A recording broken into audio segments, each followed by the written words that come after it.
يقول الشيخ ابن باز رحمه الله تعالى لما سئل بالسؤال التالي: دائما نسمع الحديث الشريف النساء ناقصات عقل ودين ويأتي به بعض الرجال للإساءة للمرأة، نرجو من فضيلتكم توضيح معنى هذا الحديث. Donc la question qui a été posée à Cheikh Ibn Baz rahimahullah ta'ala, qui est: nous entendons souvent le hadith où le prophète sallallahu alayhi wa sallam dit les femmes ont un manque dans la religion et dans la raison, et certains hommes utilisent ce hadith pour porter préjudice à la femme. Nous vous demandons de bien vouloir nous expliquer le sens de ce hadith. الجواب: معنى حديث رسول الله صلى الله عليه وسلم: ما رأيت من ناقصات عقل ودين أذهب للب الرجل الحازم من إحداكن. فقيل يا رسول الله ما نقصان عقلها؟ قالت: أليست شهادة المرأتين بشهادة الرجل؟ قيل يا رسول الله ما نقصان دينها؟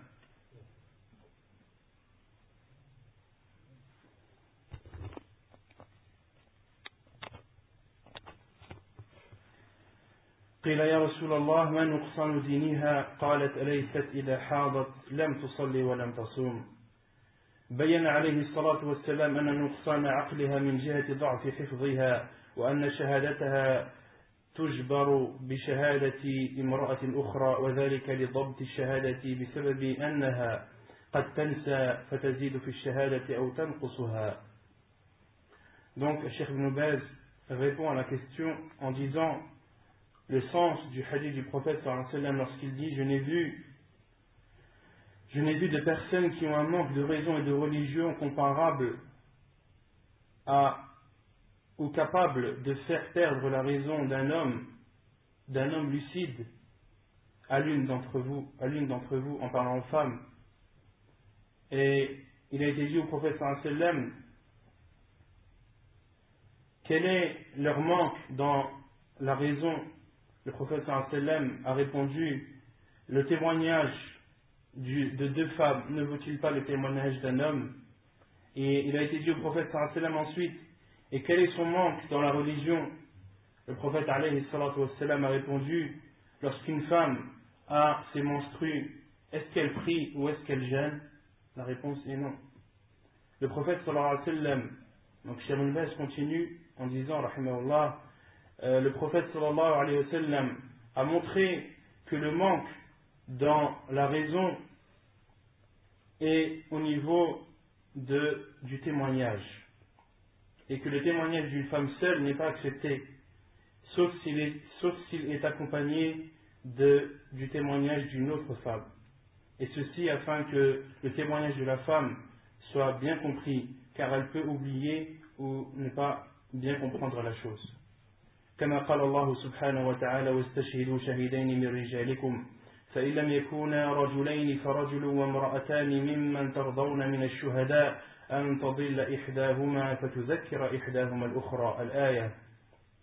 Comme l'a dit Allah subhanahu wa ta'ala dans le Coran selon le sens: faites-en témoigner par deux témoins d'entre vos hommes, et à défaut de deux hommes, un homme et deux femmes d'entre ceux que vous agréez comme témoin, en sorte que si l'une d'elles s'égare, l'autre puisse la rappeler. وأما نقصان دينها فلأنها في حال الحيض والنفاس تدع الصلاة وتدع الصوم ولا تقضي الصلاة فهذا من نقصان الدين. Et quant à ce manque dans la religion, il est dû au fait que pendant ses règles, pendant la période de ses menstrues et des lochis, elle délaisse sa prière, de même qu'elle délaisse le jeûne du ramadan ou le jeûne en général, et elle ne rattrape pas la prière. فهذا من نقصان الدين. Et ceci est un manque dans la religion. ولكن هذا النقص ليست مؤاخذة عليه إنما هو نقص حاصل بشرع الله عز وجل. Mais ce manque, la femme ne doit pas subir de reproches dessus, et on ne doit pas lui faire de remarques à ce sujet, car c'est un manque qui vient, ou c'est un manque qui fait partie de la législation d'Allah subhanahu wa ta'ala. C'est un manque qui fait partie de la religion d'Allah subhanahu wa ta'ala.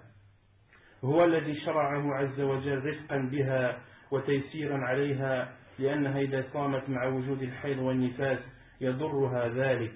Car Allah subhanahu wa ta'ala, c'est lui qui a légiféré à la femme de délaisser la prière et de délaisser le jeûne lorsqu'elle a ses menstrues et ses lochis, et ceci afin de lui faciliter, car de jeûner avec, ou plutôt en ayant ses menstrues et ses lochis, cela peut porter préjudice à la femme.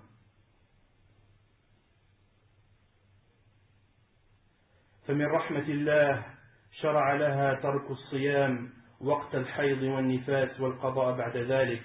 Et par la sagesse d'Allah subhanahu wa ta'ala, il a légiféré à la femme de délaisser le jeûne pendant ces périodes de menstrues et de lochis et de les rattraper ensuite. وأما الصلاة فإنها حال الحيض قد وجد منها ما يمنع الطهارة فمن رحمة الله جل وعلا أن يشرع لها ترك الصلاة وهكذا في النفاس ثم شرع لها أنها لا تقضي. Et quant à la prière, elle ne prie pas lorsqu'elle a ses menstrues et ses lochis, car elle est en état d'impureté. Et parmi les conditions de la prière, c'est d'être en état de pureté. Et Allah subhanahu wa ta'ala, par sa miséricorde, a légiféré à la femme de délaisser la prière pendant ces périodes de menstrues et de lochis, et lui a légiféré également de ne pas les rattraper ensuite. لأن في القضاء مشقة كبيرة لأن الصلاة تتكرر في اليوم والليلة 5 مرات والحيض قد تكثر أيامه فتبلغ 7 أيام أو 8 أيام أو أكثر.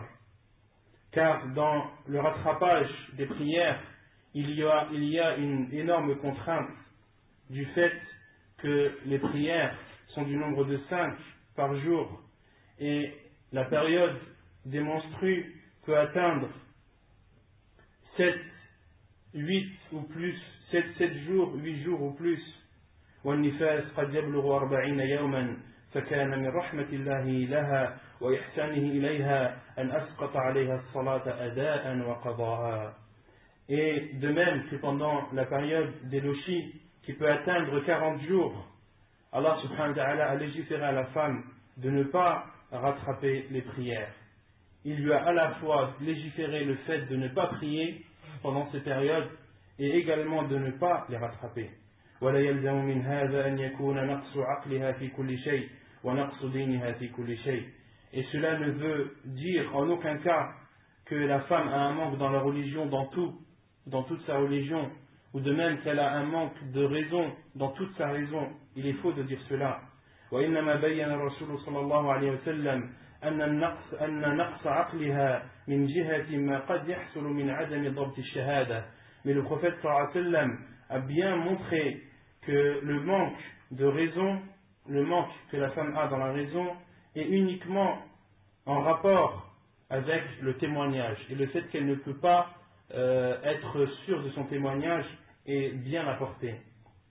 ونقص دينها من جهة ما يحصل لها من ترك الصلاة والصوم في حال الحيض.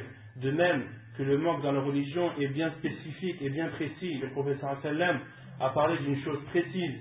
Il a bien dit que c'était le fait qu'elle délaisse la prière pendant ces périodes, la prière et le jeûne pendant ces périodes de menstrues et de lochis.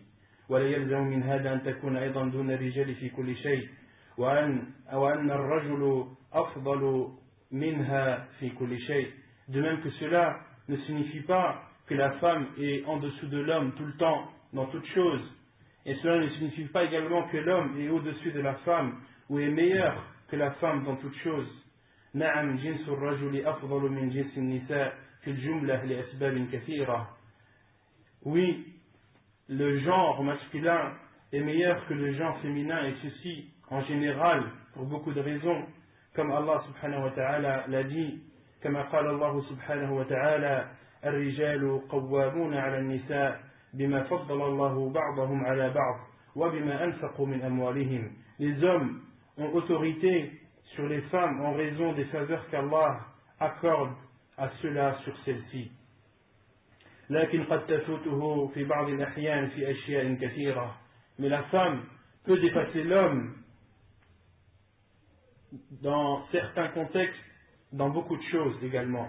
فكم لله من امرأة فوق كثير من الرجال في عقلها ودينها وضبطها. Et combien de femmes sont au-dessus des hommes dans leur raison, dans leur religion et dans leur compréhension des choses. وإنما ورد عن النبي صلى الله عليه وسلم أن جنس النساء دون جنس الرجال في العقل وفي الدين من هاتين الحيثيتين اللتين بينهما النبي صلى الله عليه وسلم. Mais ce qui a été rapporté par le prophète sallallahu alayhi wa sallam, c'est que le genre féminin est en dessous du genre masculin dans la raison et dans la religion uniquement sur ces deux points, et uniquement sur ces deux points que le prophète sallallahu alayhi wa sallam a expliqué. وقد تكثر منها الأعمال الصالحة فتربو على كثير من الرجال في عقلها الصالح في عملها الصالح وفي تقواها لله جل وعلا وفي منزلتها في الآخرة. Et la femme peut surpasser les hommes dans ses actes pieux qu'elle accomplit, et plus elle fait des actes pieux, et plus elle peut faire beaucoup d'actes pieux qui lui permettront d'être au-dessus des hommes, à la fois dans les actes qu'elle accomplit, mais de même dans sa piété envers Allah subhanahu wa ta'ala, de même qu'elle peut avoir une place au paradis meilleure que celle d'un homme. وقد تكون لها عناية في بعض الأمور فتضبط ضبطا كثيرا أكثر من ضبط بعض الرجال في كثير من المسائل. De même qu'elle peut comprendre des choses qu'elle étudie, mais d'une façon meilleure que l'homme. Elle peut les comprendre mieux que les hommes dans beaucoup de choses qu'elle a étudiées et qu'elle a appris avec détail. فتضبط ضبطا كثيرا أكثر من ضبط بعض الرجال في كثير من المسائل التي تعتني بها وتجتهد في حفظها وضبطها فتكون مرجعا في التاريخ الإسلامي وفي أمور كثيرة. Et la femme musulmane est marji' fi al-tarikh al-islami, est une référence dans l'histoire musulmane. Les savants utilisent beaucoup les femmes au temps du prophète sallallahu alayhi wa sallam, as-sahabiyat, qui sont une référence pour toutes les femmes qui les ont suivies dans la religion et dans la piété envers Allah subhanahu wa ta'ala. وهذا واضح لمن تأمل أحوال النساء في عهد النبي صلى الله عليه وسلم وفي عهد النبي صلى الله عليه وسلم وبعد ذلك. Et ceci est flagrant pour celui qui a étudié le comportement des femmes au temps du prophète sallallahu alayhi wa sallam. وبهذا يعلم أن النقص لا يمنع من الاعتماد عليها في الرواية وهكذا في الشهادة بامرأة أخرى إذا انجبرت بامرأة أخرى. Et après ceci, on doit savoir que ce manque ne doit pas empêcher d'accepter la version qu'une femme apporte du hadith du prophète sallallahu alayhi wa sallam. Il y a beaucoup de rapporteuses présentes dans les chaînes de transmission qui transmettent les hadiths du prophète sallallahu alayhi wa sallam. Ceci n'a en aucun cas empêché les savants d'accepter les rapports ou d'accepter ce que les femmes ont rapporté du prophète sallallahu alayhi wa sallam. De même que le témoignage d'une femme est accepté lorsqu'il est accompagné du témoignage d'une autre femme. ولا يمنع أيضا تقواها لله وكونها من خيرة عباد الله ومن خيرة إماء الله إذا استقامت في دينها وإن سقط عنها الصوم في الحيض والنفاس أداء لا قضاء. De même que cela n'empêche pas qu'une femme peut faire partie des meilleures serviteuses, des meilleurs serviteurs d'Allah subhanahu wa ta'ala si elle suit la religion comme il le faut, même si elle délaisse le jeûne et la prière pendant ces périodes de menstrues et de lochi.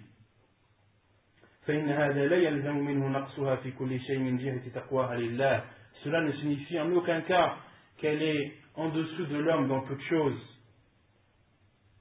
et également qu'elle ne peut pas atteindre une piété au-dessus de celle de l'homme, ومن جهة قيامها بأمره ومن جهة ضبطها لما تعتنيه من الأمور فهو نقص خاص في العقل والدين كما بينه النبي صلى الله عليه وسلم.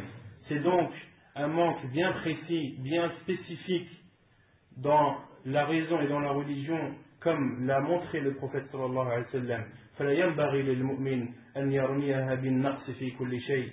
Il n'est pas permis aux croyants, à l'homme musulman, de dire à la femme qu'elle a un manque dans toute chose, وضعف الدين في كل شيء, et qu'elle a un manque également dans la religion, dans toute la religion.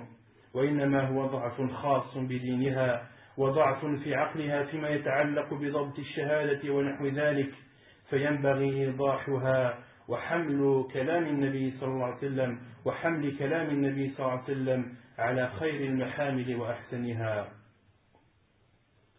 Il est donc de notre devoir de montrer ceci, de montrer cela, de montrer cette vérité et de comprendre la parole du prophète sallallahu alayhi wa sallam de la meilleure des façons. Wallahu ta'ala a'lam. Donc là, c'était l'explication que Cheikh Ibn Baz, rahimahullah ta'ala, a donnée à ce hadith.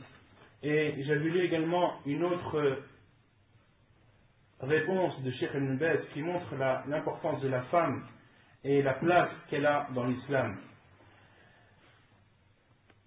الحمد لله هذا جواب لسؤال وارد من مجلة جيل بالرياض عن مكانة المرأة في الإسلام. الحمد لله رب العالمين والصلاة والسلام على أشرف الأنبياء والمرسلين وعلى آله وصحبه ومن سار على دربهم إلى يوم الدين وبعد فإن للمرأة المسلمة مكانة رفيعة في الإسلام وأثرا كبيرا في حياة كل مسلم. Donc là, Cheikh Ibn Baz rahimahullah avait publié un article dans une revue en Arabie Saoudite, à Riyad, et il a écrit ce qui suit. La femme musulmane a une grande place en islam et a beaucoup d'influence dans la vie du musulman. فهي المدرسة الأولى في بناء المجتمع الصالح إذا كانت هذه المرأة تسير على هدى من كتاب الله وسنة نبيه صلى الله عليه وسلم.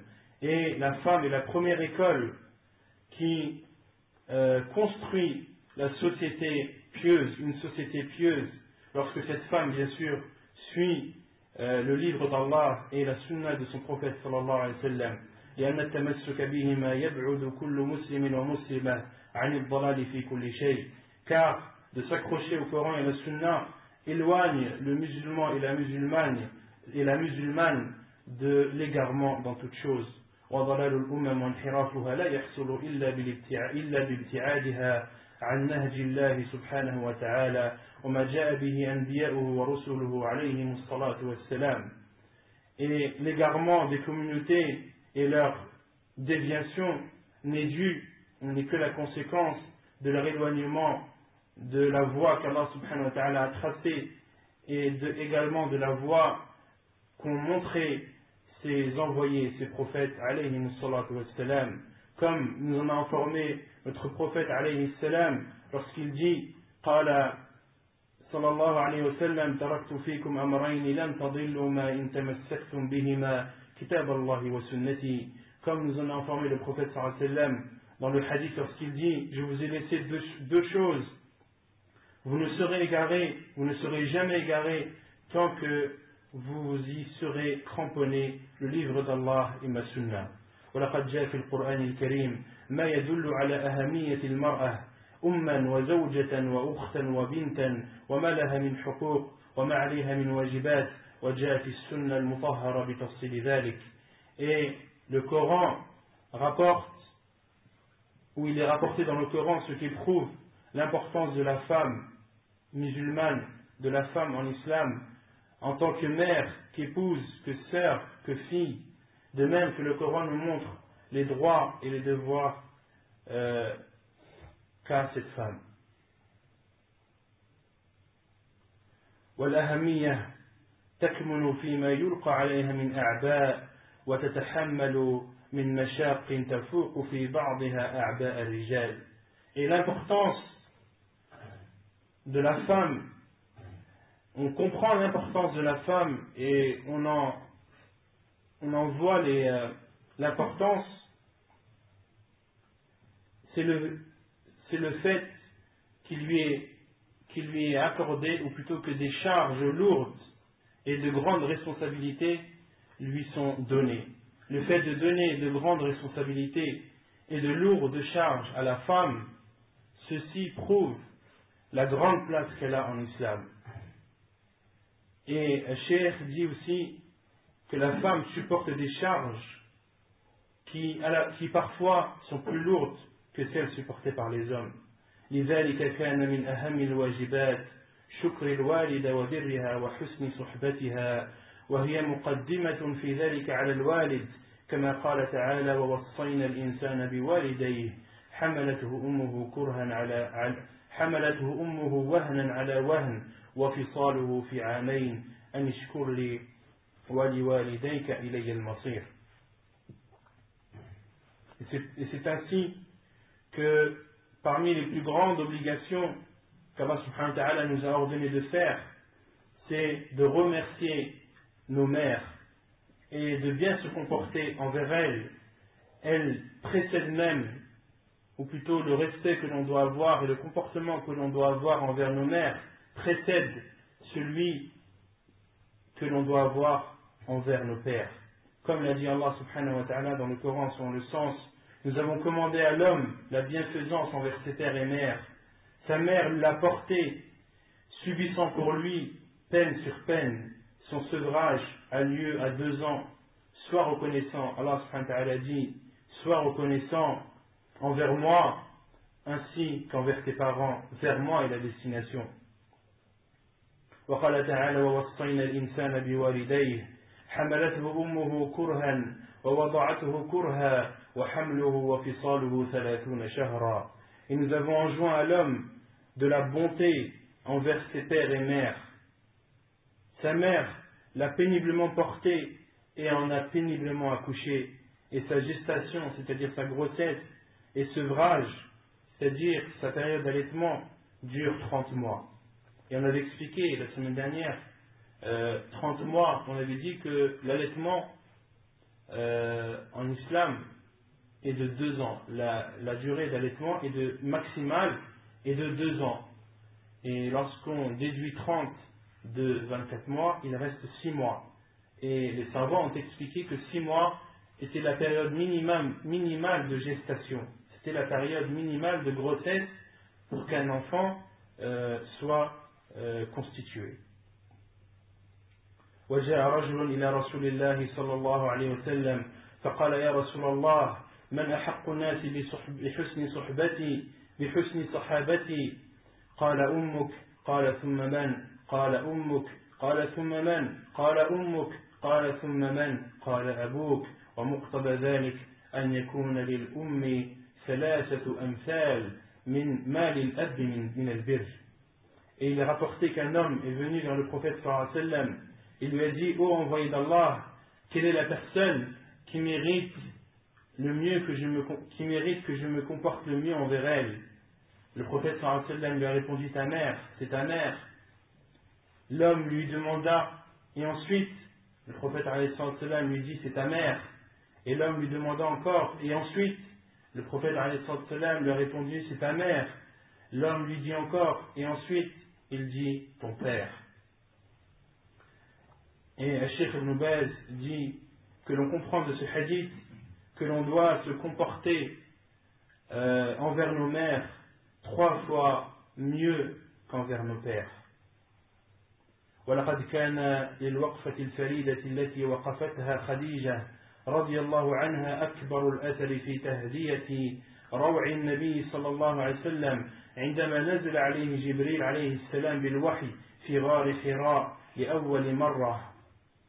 Et dans le comportement qu'a eu Khadija radiyallahu anha envers le prophète sallallahu alayhi wa sallam lorsqu'il est revenu de la grotte de Hira après avoir vu Jibril pour la première fois, le prophète sallallahu alayhi wa sallam qui était revenu terrorisé, tremblant de peur, le comportement que Khadija radiyallahu anha a eu envers le prophète sallallahu alayhi wa sallam a eu beaucoup d'effets et a eu beaucoup de bonnes conséquences. فجاء إليها ترجف بواردة. Le prophète sallallahu alayhi wa sallam est arrivé devant Khadija et ses lèvres tremblaient. فقال دثروني دثروني لقد خشيت على نفسي.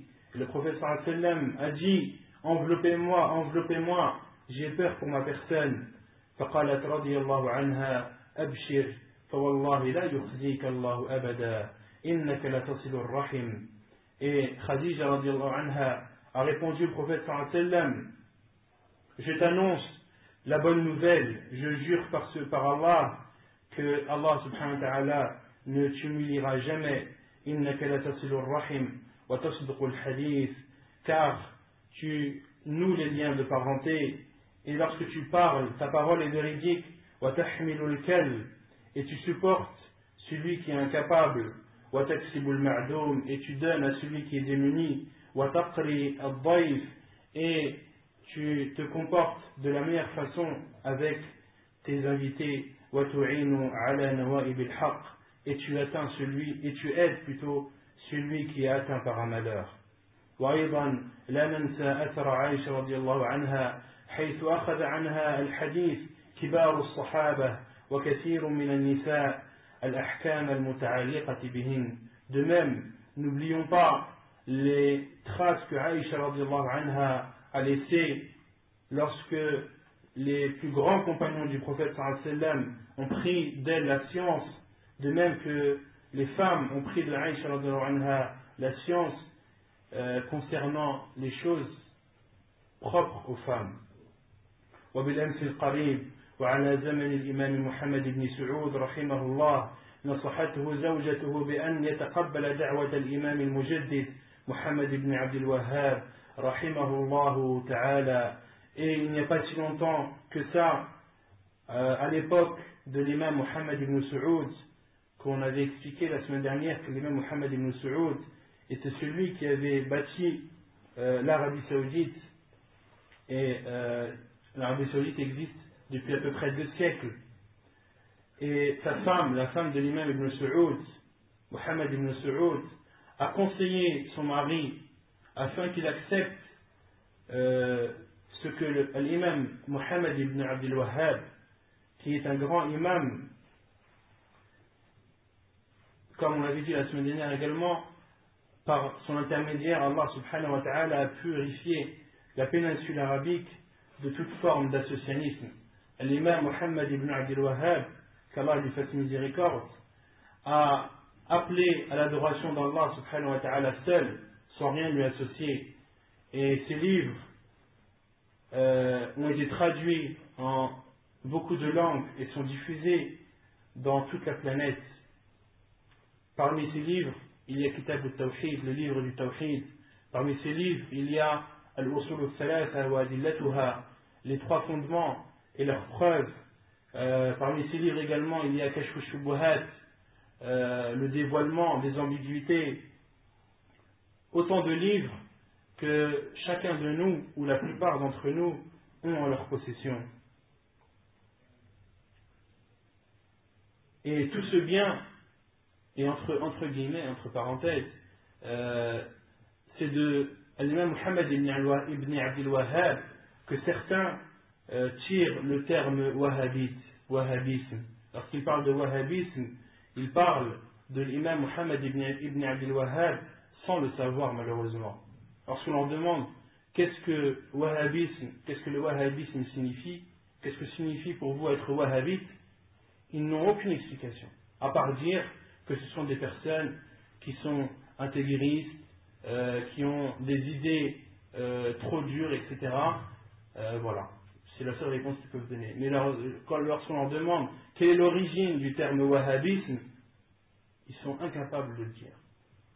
Et al-firaq ad-dalla, les sectes égarées utilisent beaucoup ce terme wahhabisme en parlant des gens de la sunna, de ceux qui suivent le livre d'Allah et la sunna du prophète sallallahu alayhi wa sallam, et n'hésitent pas à forger des mensonges sur ces soi-disant wahhabites en disant que ce sont des personnes dures qui rendent les musulmans mécréants. Et Allah subhanahu wa ta'ala est témoin que cela est un mensonge. l'imam Muhammad ibn Abdul Wahhab, lisez ces livres, vous ne verrez que des versets et des hadiths du prophète sallallahu alayhi wa sallam. Et c'est pour cela que les savants, après l'époque de Muhammad ibn Abdul Wahhab, jusqu'à notre époque, expliquent les livres de Muhammad ibn Abdul Wahhab. Pourquoi? Car ce sont des livres qui sont un peu difficiles à comprendre. Ce sont des versets et des hadiths avec quelques explications. Et les savants, rahimahumullah, à notre époque et auparavant, expliquent les livres de Muhammad ibn Abdul Wahhab. Et en grande partie, ce sont des livres qui sont en rapport avec le tawhid, avec l'unicité d'Allah subhanahu wa ta'ala. فإنه كان لنصيحتها له أكبر الأثر في اتفاقهم على تجديد الدعوة ونشرها. Et après que l'imam Mohammed ibn Saoud a accepté le conseil de sa femme qui lui a dit d'écouter l'imam Mohammed ibn Abdul Wahhab, d'écouter ce qu'il va dire et de l'aider à propager la religion d'Allah subhanahu wa ta'ala, l'imam Mohammed ibn Saoud a accepté et s'est mis en accord avec l'imam Mohammed ibn Abdul Wahhab afin de propager la religion d'Allah subhanahu wa ta'ala, حيث نلمس بحمد الله اليوم أثر ذلك برسوخ العقيدة في أبناء هذه الجزيرة. Et à tel point que l'on voit les effets de ceci à nos jours ou de nos jours, et on voit à quel point les jeunes et les gens sont accrochés à leurs croyances. ولا شك أن لوالدتي رحمة الله عليها فضلا كبيرا وأثرا عظيما في تشجيعها على الدراسة والإعانة عليها ضاعف الله مثوبتها وجزاها عني خير الجزاء. Et il n'y a aucun doute, donc c'est Cheikh Ibn Baz rahimahullah qui continue et dit il n'y a aucun doute que ma mère, qu'Allah lui fasse miséricorde, a un grand bienfait sur moi et a eu beaucoup d'effets sur ma personne lorsqu'elle m'a conseillé et lorsqu'elle m'a encouragé dans mes études de la religion et lorsqu'elle m'a aidé également dans mes études, qu'Allah multiplie sa récompense et la récompense de la meilleure façon. ومما لا شك فيه أن البيت الذي تسوده المودة والمحبة والرأفة والتربية الإسلامية سيؤثر على الرجل فيكون بإذن الله موفقا في أمره. Et il n'y a aucun doute également qu'une maison qui est guidée par l'amour, par la compréhension et par l'éducation islamique, une maison dont toutes ces caractéristiques ils sont présents, auront de l'effet sur les hommes, auront de l'effet sur l'homme, et il sera, par la permission d'Allah subhanahu wa ta'ala, il réussira tout ce qu'il entreprend, que ce soit son apprentissage de la science ou bien alors son commerce. فيكون بإذن الله موفقا في أمره ناجحا في أي عمل يسعى إليه من طلب علم أو كسب تجارة أو زراعة إلى غير ذلك من أعمال والله أسأل أن يوفق الجميع لما يحب ويرضى وصلى الله وسلم وبارك على نبينا محمد وعلى آله وصحبه. Donc ça c'était la parole de Cheikh Ibn Baz rahimahullah ta'ala concernant l'importance de la femme et la place qu'elle a dans l'islam. Et je vais vous lire maintenant la parole de Cheikh Al-Fawzan, qu'Allah le préserve, qui est un des savants de notre siècle, et alhamdulillah il est encore vivant. On doit donc essayer d'en profiter au maximum. Donc la parole de Cheikh Al-Fawzan que je vais vous lire est tirée d'une cassette. Une cassette qui a pour titre Mas'ouliyat al-mar'ah fi l'islam. قال تعالى ولقد كرمنا بني آدم وحملناهم في البر والبحر ورزقناهم من الطيبات وفضلناهم على كثير ممن خلقنا تفضيلا. Donc le Cheikh cite la parole d'Allah subhanahu wa ta'ala. Certes, nous avons honoré le fils d'Adam, nous les avons les fils d'Adam nous les avons transportés sur terre et sur mer, leur avons attribué de bonnes choses comme nourriture, et nous les avons nettement préférés à plusieurs de nos créatures. Allah Azza wa Jal karrama an-naw'a al-insani ala kathirin min makhluqatihi rijalan wa nisa'a. Allah a honoré l'être humain par rapport par rapport à ses autres créatures. Il a honoré l'être humain, qu'il soit un homme ou une femme. خلق الله الجنسين الذكر والأنثى وأوجب عليهم واجبات مشتركة وواجبات مختصة بكل نوع منهم. Allah subhanahu wa ta'ala a créé les deux sexes, l'homme et la femme. Il leur a ordonné des choses qu'ils doivent respecter mutuellement, de même qu'Allah subhanahu wa ta'ala a ordonné à chacun des sexes des choses spécifiques à elle, ou spécifiques à lui.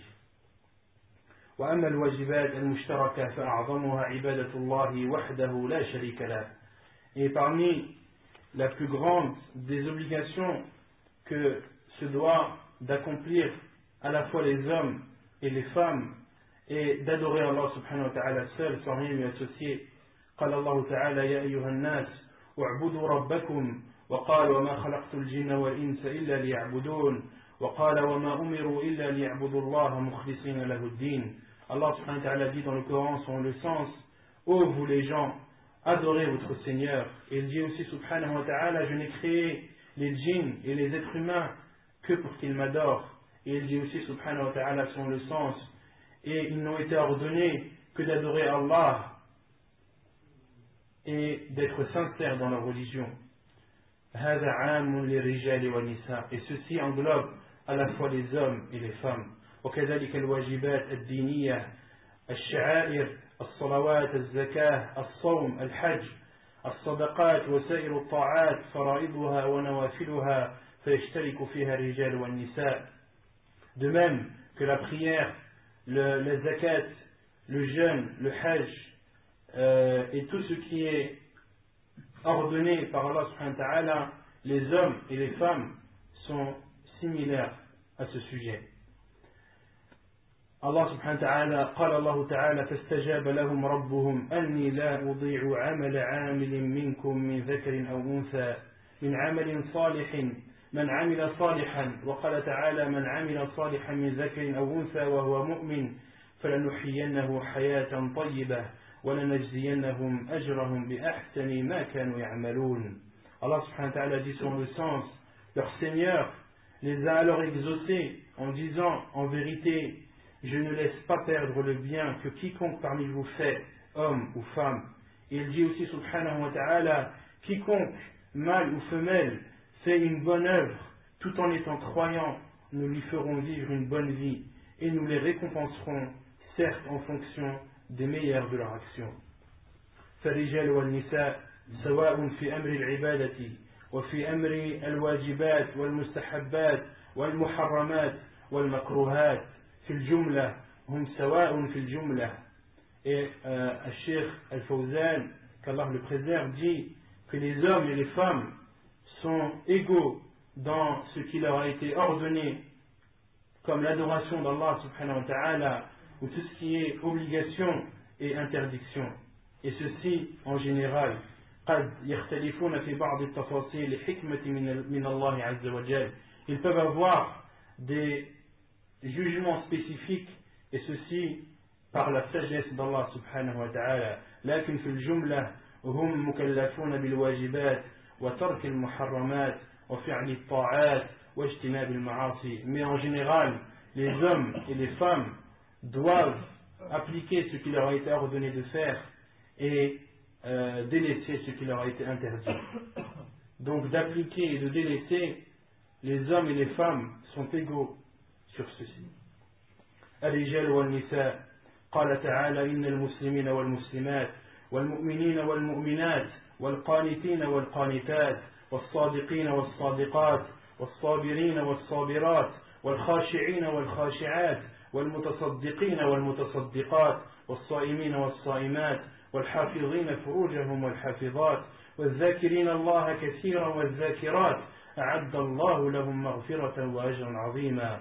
Et Allah subhanahu wa ta'ala dit sur le sens des versets, les musulmans et musulmanes, croyants et croyantes, obéissants et obéissantes, loyaux et loyales, endurants et endurantes, craignants et craignantes, c'est-à-dire ceux qui craignent Allah subhanahu wa ta'ala, donneurs et donneuses de l'aumône, jeûnants et jeûnantes, ceux qui jeûnent, gardiens de leur chasteté et gardiennes, c'est-à-dire ceux qui préservent leur sexe, invocateurs souvent d'Allah, c'est-à-dire ceux qui invoquent souvent Allah, et invocatrices, Allah a préparé pour eux un pardon et une énorme récompense. وقال تعالى وما كان لمؤمن ولا مؤمنة إذا قضى الله ورسوله أمرا أن يكون لهم الخيرة من أمرهم.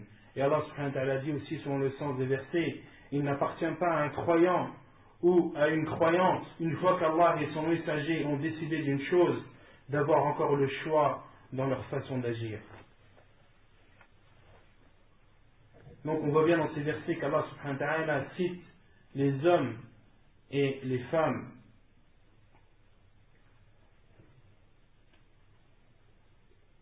إذن هم سواء في الجزاء على الأعمال خيرها وشرها الرجال والنساء سواء في الجزاء على الأعمال كما أنهم سواء في وجوب العبادة لله تعالى. Donc l'homme et la femme sont égaux dans la récompense qui leur sera faite à la fois dans les choses, dans les actes bien qu'ils auront accomplis et dans les actes mal qu'ils auront commis. Donc, à la fois les hommes et les femmes sont égaux dans le fait d'appliquer les ordres d'Allah et de délaisser les interdits, de même qu'ils sont égaux quant à la récompense qu'ils auront selon leur acte. Ils sont égaux dans la récompense de leur acte. الحدود أيضا تقام على الرجال والنساء سواء. De même pour les sentences, elles sont appliquées à la fois pour les hommes et pour les femmes. قال تعالى الزانية والزاني فاجلدوا كل واحد منهما 100 جلدة وقال والسارق والسارقة فاقطعوا أيديهما جزاء بما كسبا نكالا من الله والله عزيز حكيم. تقام الحدود على الرجال والنساء في جرائمهم التي ارتكبوها. Allah subhanahu wa ta'ala dit, celui qui a commis l'adultère, que ce soit un homme ou une femme, fouettez-le de 100 fouets, ou fouettez-le 100 fois. Et il dit aussi subhanahu wa ta'ala والسارق والسارقة, et le voleur et la voleuse, coupez-leur la main pour ce qu'ils ont commis. Et on avait expliqué dans les cours précédents que les sentences en islam ne peuvent être appliquées que par un juge musulman. Un juge musulman ou une personne qui l'a légué. En aucun cas, les musulmans doivent appliquer les sentences entre eux. Il est interdit à un musulman d'appliquer une sentence. Le seul permis d'appliquer les sentences est le juge musulman. Et autrement dit, les sentences en islam, al-hudud, ne peuvent pas être appliquées dans un pays comme celui-ci. Ils ne peuvent pas être appliquées dans un pays où l'autorité n'est pas donnée à un juge musulman. Et même les savants qui ont atteint le plus haut degré de science n'ont pas le droit d'appliquer les sentences. Les savants expliquent, montrent aux gens les sentences et donnent les conditions pour les appliquer, etc. Et ce sont les juges, c'est le gouverneur à la base, c'est le gouverneur musulman qui applique les sentences. Soit c'est lui qui les applique directement, ou bien alors ceux qu'il a légués. Et en aucun cas les musulmans n'ont le droit de s'appliquer les sentences mutuellement. ولكن هناك أشياء ينفرد بها أحد الجنسين على الآخر فالرجال ينفردون ببعض الأحكام اللائقة بالرجال والنساء ينفردن ببعض الأحكام اللائقة بالنساء. Mais il y a certaines choses qui sont propres à chacun des deux sexes, des choses propres, des jugements propres aux hommes et des jugements propres aux femmes. ومن ثم لما كانت الواجبات على الرجال والنساء وترك المحرمات والمعاصي مطلوبة من الرجال والنساء كان لابد أن يوجه للنساء نصائح ومحاضرات ودروس وأن يعلمن من العلم ما يستقيم به دينهن. Et après avoir su que l'homme et la femme sont pareils, sont égaux dans le fait d'appliquer les ordres d'Allah et de délaisser ses interdits, il est du devoir et il est obligatoire de conseiller les femmes et de leur donner des conférences et des cours afin qu'elles apprennent de la science, ce qui leur permettra d'être bien dans leur religion et de suivre leur religion comme il le faut. Wala yuhmaln, et elles ne doivent pas être délaissées ni rabaissées. النبي صلى الله عليه وسلم كان يخص النساء أحيانا بخطبة ويخص النساء ببعض المجالس لما طلبنا منه ذلك عليه الصلاة والسلام. Le prophète صلى الله عليه وسلم donnait des discours propres aux femmes, donnait des discours qui étaient réservés uniquement aux femmes, et le prophète sallallahu alayhi wa sallam leur réservait également des cours et des assises afin de répondre à leurs questions. Et elles demandaient au prophète sallallahu alayhi wa sallam, elles posaient des questions au prophète sallallahu alayhi wa sallam et il leur répondait. رأينا أن الله تعالى خاطب النساء أحيانا خاطب الرجال والنساء أحيانا بوصف واحد يا أيها الناس هذا يشمل الرجال والنساء. De même qu'Allah subhanahu wa ta'ala dans le Coran parle des fois aux hommes et aux femmes à la fois, et dans d'autres versets il parle bien précisément aux femmes, comme dans le verset où Allah subhanahu wa ta'ala dit Ya ayyuhan nas, ô vous les gens, ceci englobe les hommes et les femmes. Ya ayyuhal ladhina amanu hada yashmilu rijal wal nisa. Et également lorsqu'Allah dit ô vous qui avez cru, ceci englobe les hommes et les femmes. هذا الوصف وصف الإيمان يدخل فيه المؤمنون والمؤمنات وأحيانا تخاطب المرأة وحدها قال تعالى وقل للمؤمنات يغضضن من أبصارهن ويحفظن فروجهن ولا يبدين زينتهن.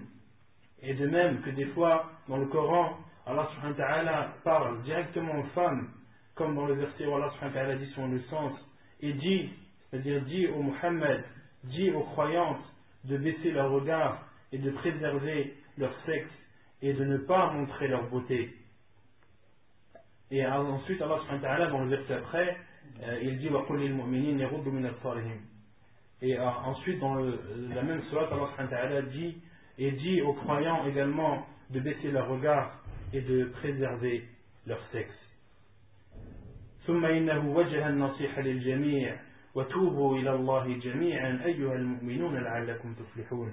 Et ensuite Allah subhanahu wa ta'ala dit et repentez-vous tous vers Allah subhanahu wa ta'ala, et repentez-vous tous vers Allah subhanahu wa ta'ala afin que vous soyez parmi les gagnants. وقال صلى الله عليه وسلم لا يحل لامرأة تؤمن بالله واليوم الآخر أن تسافر مسيرة يوم وليلة إلا مع ذي محرم. Et le prophète sallallahu alayhi wa sallam également parlait directement aux femmes. Il dit dans un hadith, il n'est pas permis à une femme qui croit en Allah et au jour du jugement de voyager d'une distance parcourue en un jour et une nuit, sauf en étant accompagnée d'un mahram. Et al-mahram, c'est une personne avec qui la femme n'a pas le droit de se marier. فهذا خطاب للمرأة وجه للمرأة. Et ceci est un discours qui a été fait pour les femmes et exclusivement pour les femmes. Et Allah subhanahu wa ta'ala dit aussi dans le Coran قال تعالى يا أيها النبي قل لأزواجك وبناتك ونساء المؤمنين يدنين عليهن من جلابيبهن. Et Allah dit selon le sens, ô prophète, dis à tes femmes, à tes filles et aux femmes des croyants de rabattre sur elles un long voile. هذا خطاب للمرأة. Ceci est un discours propre et un discours qui est fait aux femmes. فالنساء لهن مكانة في مجتمع المسلمين حيث إنهن خطبن مع الرجال وخطبن وحدهن بنصوص كثيرة. Et tout ceci prouve la place que la femme a en islam. Ensuite, le Cheikh Al-Fawzan, donc là je vais vous dire comment dire, je vais vous résumer un peu ce qu'il a dit, parce que c'est un peu long. Ensuite, le Cheikh Al-Fawzan explique que la femme a des droits, par exemple, qu'elle ne doit pas être forcée au mariage, qu'une femme ne doit pas être forcée au mariage. Il est interdit de forcer une femme au mariage. De même qu'il est interdit, le Cheikh a dit aussi, de même qu'il est interdit à son tuteur de lui refuser de se marier avec une personne qui entre dans les conditions. Une personne, comme le professeur m'a dit, celui dont vous êtes content ou dont vous êtes satisfait du comportement et de la religion, mariez-le. Donc l'islam interdit au tuteur de refuser à la femme de se marier avec un homme qui a toutes les conditions requises. De même que Cheikh dit aussi que la femme a le pouvoir sur son argent et personne d'autre.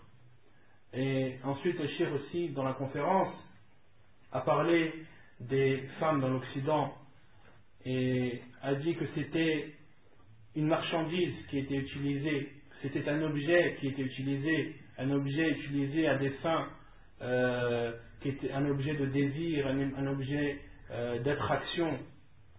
Et ça on le voit, tout le monde le voit à notre époque, et surtout dans les pays d'Occident, que la femme est utilisée dans les publicités, etc., pour vendre un yaourt, on montre une femme nue. Maintenant pour vendre n'importe quoi, on est obligé de montrer une femme, il faut qu'elle soit belle pour que cela attire. Autrement dit, la femme c'est une marchandise, c'est un objet qu'on utilise malheureusement à mauvais escient. Et le cheikh aussi a expliqué dans sa conférence que les femmes en Occident finissent leur vie dans les maisons de retraite. Elles sont oubliées. Et le cheikh dit aussi que les femmes, malheureusement, qu'il a entendu que les femmes en Occident, leur seul compagnon qu'ils avaient vers la fin de leur vie était leur chien. Leur seul compagnon qui leur reste est leur chien. Malheureusement, ces enfants la délaissent et l'oublient malheureusement. Et ceci, personne ne peut le nier. Personne ne peut le nier.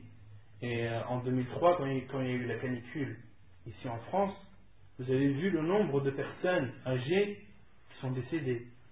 Des personnes qui étaient seules, qui étaient isolées et qui sont décédées suite à leur isolement. Ils étaient seuls et délaissés. Et un cheikh dit quant à l'islam, alhamdulillah, il donne à la mère une grande importance. Et la mère, plus elle vieillit et plus son importance est grande. Plus elle vieillit, une femme musulmane, plus elle vieillit et plus ses enfants s'occupent d'elle. En islam, il n'y a pas de maison de retraite. Comme ta mère t'a élevé et a pris soin de toi dans ta jeunesse, il est de ton devoir de prendre soin d'elle et de t'occuper d'elle dans sa vieillesse. En islam, il est interdit de mettre sa mère dans une maison de retraite. Non, ta mère, tu dois t'en occuper jusqu'à la fin de ses jours. Et alhamdulillah, le prophète sallam nous a ordonné de bien nous comporter envers nos mères. Allah subhanahu wa ta'ala nous a ordonné dans le Coran, juste après avoir ordonné de n'adorer que lui et ne rien lui associer, il a dit وَبِالْوَالِدَيْنِ إِحْسَانًا, et comportez-vous de la meilleure façon envers vos parents. Donc la femme musulmane, ceci prouve qu'elle a une grande importance en islam. Une femme musulmane, une mère, ne doit pas être délaissée. Au contraire, on doit s'en occuper le plus possible. Et je vais vous citer aussi également quelques hadiths du prophète sallam, et je vais finir par ceci.